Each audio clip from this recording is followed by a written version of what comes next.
Hi there, this is Elizabeth with Core Connection Pilates, and today I would like to share with you one of my favorite tools for myself and also for clients for retraining the body. And this is a proprioceptive trunk, or in Spanish we call it the tronco. And yes, that's what it is. It's a piece of wood, beautiful. And what it does is that it strengthens and mobilizes your feet, improves posture, breathing capacity, balance, and best of all, pelvic floor toning. So this was given to me as part of my postpartum rehab from a women's health physical therapist here in Spain. And when I noticed how it really helped me with just a short amount of time, I use it with all of my clients now. So today I want to share with you a couple of different ways that you can use your tronco. So put it down on the ground. And before you get on the trunk, it's really nice to take a moment to be really aware of just how you're standing. This is how it's a postural rehabilitation tool, because you just close your eyes and notice where your weight is distributed on your feet, where your knees are, where your pelvis is in space, where your rib cage is in relationship to your pelvis, and notice your shoulders and your neck position. And just feel that in your body, and then you step onto the trunk. How we stand on the trunk is the knees are slightly bent, feet are hip width apart. You want to have a little bit of energy pressing out into your knees to either side, east and west. Kind of like you're pressing two heavy doors away a little bit. So you feel the inner thigh and the outer hip activate. Then you draw your tailbone down and your belly button up so that you're in a posterior tilt of the pelvis, a tuck. From there, you just look forward onto the horizon and grow. Think about getting taller than the crown of the head. And here you can just breathe. And what's happening just by standing on the trunk is that your body's on an unstable surface, so it's constantly moving and adjusting, therefore turning off muscles that are overused and maybe tense, and activating muscles that aren't used to being used, that need to be more active in order to have more alignment in the body. Another thing that it's doing is on the bottoms of your feet, the plantar fascia is a meridian line that draws all the way up to your diaphragm, your breathing muscle. So it's liberating that and releasing that. It's also toning the pelvic floor, which when I first started using the trunk, I couldn't even stand on this. I was 4 months postpartum when it was given to me. I had to be holding on to something because I just had no tone in my pelvic floor after having 2 children. So this really helped me.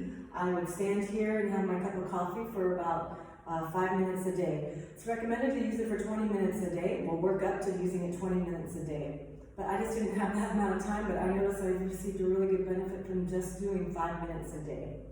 Once you get more advanced and you feel okay standing on the trunk, it's really nice to do some breathing. Inhale, breathe, expand your rib cage, expand your body with breath, get that diaphragm working, and then exhale, maybe even draw your pelvic floor up and in. Find that tone in the body.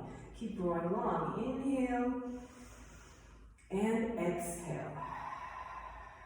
So you can do that for just a few minutes a day. I have my trunk in my kitchen, so I'll hop on it when I'm serving the kids breakfast and just get a little bit of time in each day. It really makes my feet feel so much more mobile, and I don't get pain when I walk around in barefoot. So that's one way that you can use the trunk. Another great way is just to have it in your house. Wow, it feels so much different just getting off that. You can have it in your house and use it as a calf stretch, bringing one ball of the foot on and send the heel down. And it's a beautiful stretch to the calf. I guarantee the more you have your trunk in a place where you can see it in the house, the more your kids will hop on it. They'll practice their balance. The more you'll be able to walk by and do a quick calf stretch. I even use my trunk when I create a standing working station for myself, so I can stand on that. So once you feel capable doing the trunk that way, the more advanced version is you flip it over onto the flat side. They call this the tabla surf because step on it, same thing, feet hip width apart, find your posterior tilt. And here you stand and your feet, it's a lot more challenging. Your feet are going to be moving, that's where you get that ankle stability. All the little muscles around the feet are turning on, having to constantly adjust to you moving in space. That's that proprioception, that's so important for our bodies. You can do the same thing, reaching the arms up, breathing here. I also really like to take lateral flexion, reaching one arm to one side, because my hips, when I'm on the trunk, can't move forward or back because they're balancing me. If they rotate, I'm going to lose my balance. So it's really nice to use, to take side bends here. You can also do little squats, really good for the pelvic floor, doing the squats on the trunk. And then releasing. Okay. One thing that people say sometimes when they start using the trunk is that it hurts their feet. Usually that goes away with some time. So you just need to give a little bit of time each day for your feet to be able to adjust to the trunk. So I recommend just doing it in shorter increments. And then you'll be able to take a longer time throughout the day. So I hope that you enjoyed learning about the trunk, and I hope that you get on your trunk every single day. And if you don't have one, you can contact me, and I have some here at the studio if you'd like to buy one for your home, for your family, to get everyone a little bit more balanced and moving well. Okay, thanks. Bye.